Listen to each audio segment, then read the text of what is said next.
Euskal Herria irratian kultura.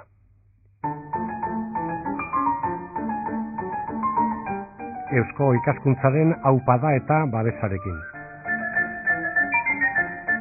Kulturgintzak gurean zer dakarren jakiteko asmoz eta jakitez. Kultura, gogoa almenen garapena. Oroitzapen historikoaren garaian bizi gara, batzuk nahiago dena ahaztea, baina gogora ekarri behar da, gogoan hartzekoa dena.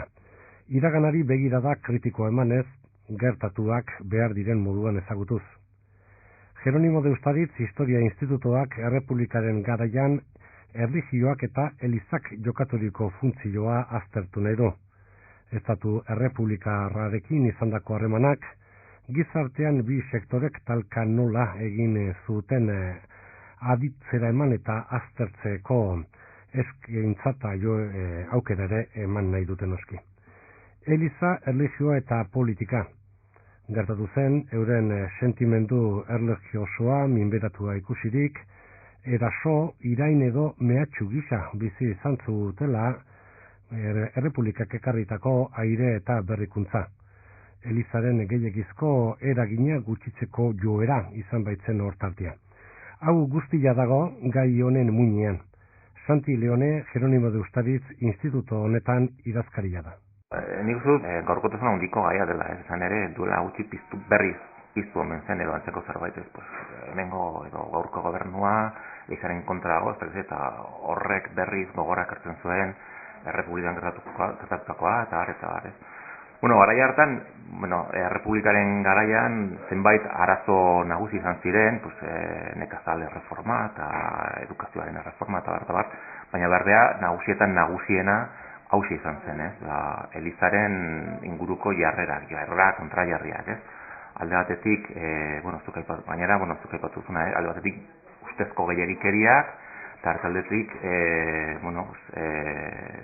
Elizaren barneko integrismoa, edo askoren integrismoa, Eta, zuk alde batetik egia da gehiagikeriak gertatu zirela, baina bestetik egia da askotan Elizaren kontu hori, erlijaren kontua aitak izan zela errepublikaren kontra egiteko.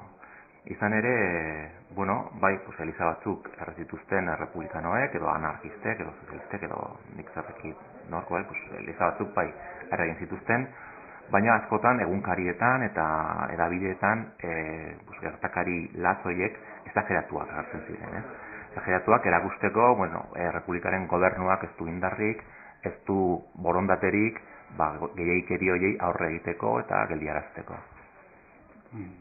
Baina bestaretik ere, erlijioaren adierazpen publikoak, ditzagun prozesio eta gizonetakoak eta horietan ere zer egotzen alakoen, grebeku edo murriztapen edo lakorik, zer gertatu zen, hemen, batez ere Nafarroan ez emako da, beste toki batzutan ere, baina Nafarroan batez ere jende honitzek bere sentimentua, zer zango genuke, agreditua edo mindua sentitzeko. Propaganda besterik ez?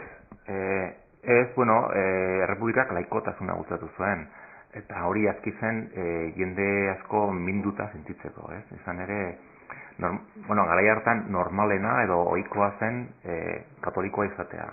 Eta beraz, katolikoa izatearen kontra zegoen edo zer, gaizki ikusia zegoen. Zu ohituta baldin bazaude igandero mezatara joatera, edo prozesioetara joatera, edo sakramentu erlijiosoak hartzera edo egitera, eta bar.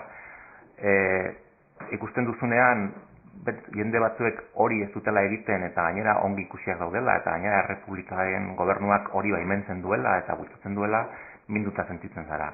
Nolabait, iruditzen zaizu edo egiten zitzaien garai hartako katolikoei, Elizaren edo Eliza katolikoaren gainbera azten hasi zela edo azten hasi zela gobernuak bultzatu, nolabait konspirazio bat zela indarrean Espainiatik katolikotasuna, ezabatzeko edo guztizkentzeko, Bai, eta, murritzapen batzuk, gertatu zirela, segurazki bai, segurazki ala izan zen, baina Arran bezala, Elizaren alde zeuden aldetik, gauza horiek guztiak asko esageratuak izan ziren. Zalantza gutxiago egon ditekena da, Eliza edo beki Elizaren jerarkia bera izan zela, Errepublikaren aurkako mugimendua, zuzenian, gerra zibila edo eta mugitu edo mugiarazi zuen edo indartu zuen elementu nagusietako bat. Bai, hori argi dago eta are gehiago hemen Nafarroan, argi dago eta gauza jakina da askotan Errepublikaren kontrako mezuak, mezatan, sermoietan zabaltzen zirela eta hemengo argazkiak ez dakit, bada argazki famatu batzuk hemen Nafarroan, seminarioan apaizak eskopetekin eta horrelako gauzak. Beraz, gauza bai argi dago kleroa, bai jerarkia, goi mailako jerarkiak eta behe mailako kleroak ere Errepublikaren kontra parte aktiboa hartu zuela. Eta, alaxe izan zen bai. Errepublikaren urtegurrenaren aritik datoz jardunaldi hauek, eta oroitzapena ere gogoratzeko garaietan bizi gara, behintzat alegin, iniziatiba batzu badirain horretan, eta aldi berean ere, beste tokitatik ere etorri zaiguna, nork bere iraganean dauden beltzuneak aitortu, eta horiengatik damua erakusteko garaia. Hemen Eliza eta Errepublika barkamen eskeak, Elizaren jerarkiaren aldetik, edo alakoen aldetik, hemen, behar bada iritzi edo interpretazioan arloa sartzen gara. Egin ote du Elizak nahikoa alde horretan Errepublikaren aurka, azkerra zibila mugitzeko izandako bere erantzukizun eta bere erruaren aitormen gisa. Hau, bai, eginen nire iritzi pertsonala da, baina nik zut, Elizak oraindik ez du barkamenik eskatu edo barkamen nahikorik eskatu, Izan ere, Elizak ez ezik politikari askok eta askok ez dute barkamenik eskatu edo ez dute damurik adierazi, Eta duela gutxi, berrian Jose Miguel Bidadorrek hori erran zuen, Izan ere, azken batean hemen Franco garaile gertatu zen, eta Francoren ondorengoak askotan oraindik indarrean daude, eta beraz ez dute inolako asmorik barkamena eskatzeko, segurazki damurik sentitzen ez dutelako, Nik uste dut, memoria hori berreskuratu behar dugula, eta argi utzi, Nafarroan zer gertatu zen, Nafarroan ez ezik, Espainian ere bai, baina batez ere behar bada Nafarroan. Udazkenarekin batera, aste honetan bertan, Unibertsitate Publikoan izanen dira saioak, honako egitarau honekin. Ñabardura handiak eta ñabardura asko izan ziren garai horretan ere, alde batetik iraultzaile sutsuak, reformistak eta abertzaletik integristak edo moderatuak. Dena den, gobernu errepublikaren politika zein izan zen aztertu dugu, zein izan zen katolikoen jarrerak ere zein izan ziren kontuan hartuko ditugu, eta eti bezala horretarako hainbat arlotako espezialistak gonbidatu ditugu, ez dira bakarrik historialariak izanen edo baizik eta ikuspuntu soziologiko batetik ere aztertuko ditugu kontu horiek guztiak. Eta esplikatu den bezala jardunaldiak 2 egunetan egin ditugu. Lehenbizi irailaren 21 eta 22. 21 arratzaldean arituko gara eta 2 mintzaldi izanen ditugu. Lehenbizikoa Montserrateko Abadiako Hilari Rager Suñez irakasleak emango du. Eta beti bezala, eta beti gustatzen zaigu ikuspuntu teoriko bat ekartzea, eta kasu honetan Hilari Rager izango da ikuspuntu teoriko hori ekarriko duena. Eta beraz, afera erlijiosoa 30ko hamarkadan ikuspuntu teoriko eta metodologiko berriak izeneko mintzaldia emanen dugu. Geroago, arratsaldeko 6etan, Julio de la Cueva Merino izanen dugu, eta Julio de la Cueva Merinok antiklerikalismoa errepublikarren politika kulturan aztertuko du. Ostiralean, irailaren 22an, 4 mintzaldi izanen ditugu, 2 goizean eta bertze 2 arratsaldean. Goizean alde batetik Jose Angel Etxeberria kaputxinoak Nafarroa, Kantabria, Aragoi probintziaren kaputxinoa den historia Bigarren Errepublikan aztertuko du. Eta bertzaldetik 11:30 Javier Tronda arituko da Elizaren eraginaz Nafarroan.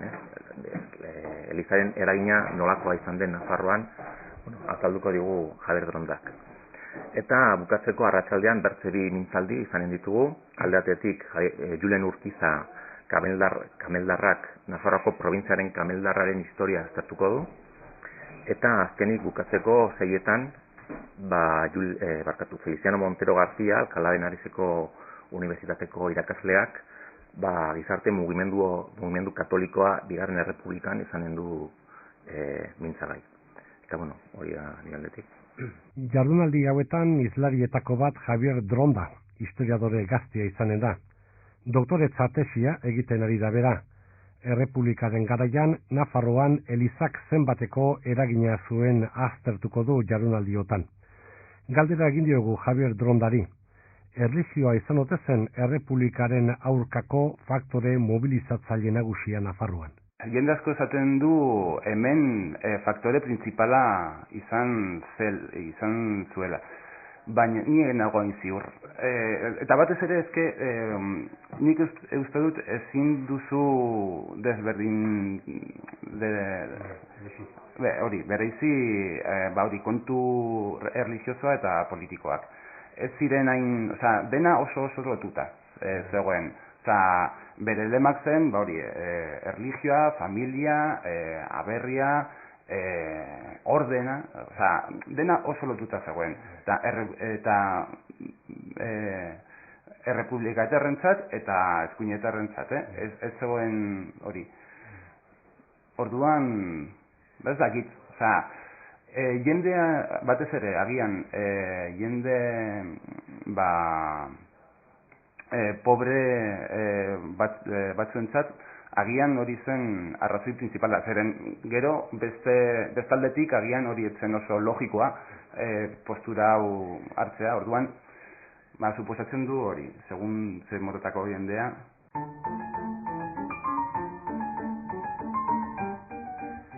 Kulturaren ildotik ari gara hemen Euskal Herria irratian. Kultura, gogoa ahalmenen garapena. Igor Ijurra Iruñeko Orfeoian zuzendari da, eta iraganden asteburu honetan, aurtengo uda honetako azken asteburuan, Mediterraneo ertzean ibili dira Orfeoiko kideak. Bidai honen deskripzioa eta baita balorazio ere egin digu Igor Ijurrak. Pauzan, hango Murtziako turismo sailak eginiko saltza bat, saltza, 3 kontzertu, ez? 3 kontzertu, batez ere, turismoari bultzada emateko, 3 kontzertu 3 kalean, megafoniarekin, Murtziako Orkesta Sinfonikoarekin, eta lehenengoa Murtzia hirian izan zen, ostegunean, gauean, gero urrengoa Kartagenan, oso toki politxetan, guztiak izan ziren politxak. Murtziako katedralaren aurrekaldeko plazan, katedrala atzean genuela, toki zoragarria, gero Kartagenan udaletxe ondoan lehen peralen submarino famatua izaten zen tokitik oso gertu, eta azkenekoa, larunbaten izan zen Lorcan, eta oso toki politxare, udaletxea, aurreko enparantzan, baita ere, etxe politxak, esan daiteke tokitza zoragarria zirela, 3 egunetan jendez gainezka, kalkulua dira Murtzian 4.000 lagun, 3.000 Kartagenan, gero Lorca txikiago da, 1.000 lagun, baina oso ondo.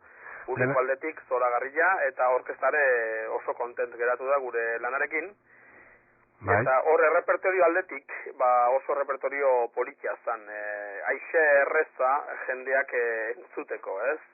Konturatu behar dugu, kanpoan musika jartzen danean, ez dela musika sinfoniko koralera oitxuta dagoen jendeari bideratua, baizik eta, horre pasatzen dane jendeari bideratua, ez? Orduan egin genuen egitaragoa 3 zatitan banaturiztekoen, lehenengoa zan opera koruak, berriren koruak, Aida, Nabucco, gero Borodinen dantza polosiarrak, oso politiak 3.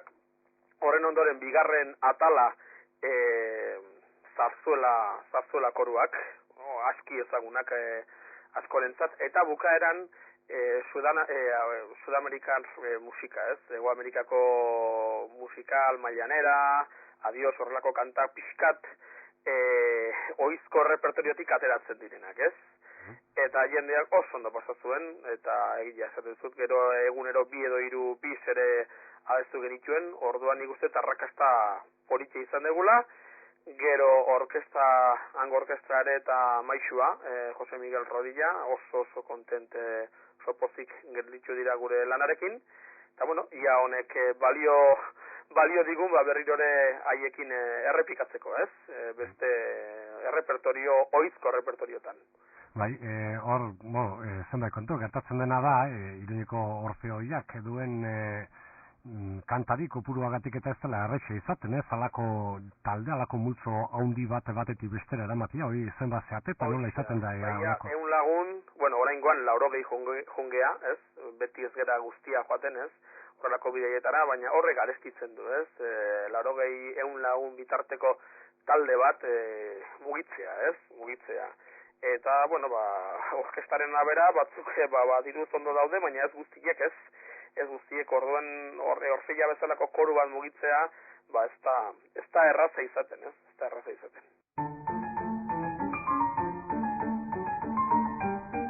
Kulturaren bidetik hemen Euskal Herria irratian, 2 ohar gehiago, datorren ostegun honetan plazaratuko da Xamarren lan berria, idazlan berria, Euskara jendea izen buruarekin. Ostiralean irakurriz divertitzen gara irakurzalen taldearen lehendabiziko saioa.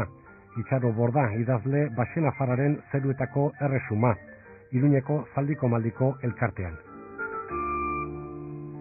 Zertxo baite beranduago, azaroaren hasiera aldera, Iruña herrian burlatan zehazki bilduko da Galeuska, Galiza, Katalunia eta Euskal Herriko idazleen topaketa, gai ardatza tabua. Horra kultura aldizkaria hemen Euskal Herria irratian, Eusko ikaskuntzaren aupada eta babesarekin. Eusko ikaskuntza Iruñan Gaztelu plazaren 43an dago. Euskal kultura mundu zabalian edatzen du, web orriaren bidez. Jo honako helbide honetara, euskoikaskuntza.org.